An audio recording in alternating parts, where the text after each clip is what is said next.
I think the most disturbing statistic that we have from our National Homicide Monitoring Programme is that over the course of the time we've been running the programme since 1989, there have actually been 1,667 women who have died at the hands of their partners through an intimate partner homicide.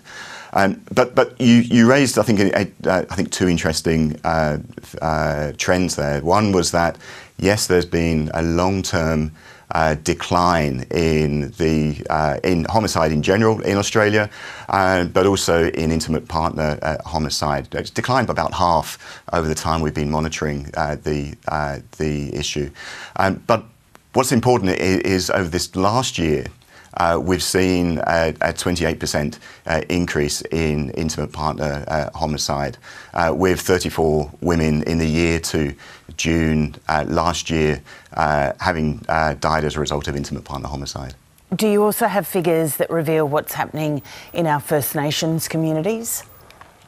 Yes, our First Nations community women in particular continue to be at a very high rate. So on average, we find that the rate for First Nations women is about 7 times higher than the rate for non-Indigenous women. So really quite concerning figures there.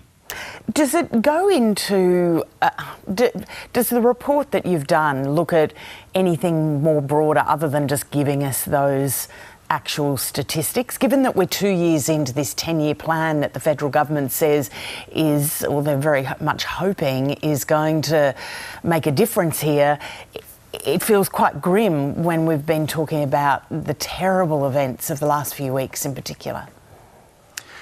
So, I mean, the key purpose of this report is to provide those facts around what's happening year on year in terms of homicides in Australia and intimate partner homicide in particular. So the report that's released today on the AIC website breaks down the nature and extent of homicide in a range of ways. But this is part of a program of research that's been undertaken by the AIC over a number of years to look at intimate partner violence and intimate partner homicide more specifically. I might just, in terms of kind of informing debate, I might just point to a piece of work that we did in 2022 which unpacked the pathways into male-perpetrated intimate partner homicide. What's interesting in that is that it identified 3 different pathways that may actually help to kind of identify ways of unpacking the problem and dealing with the issue.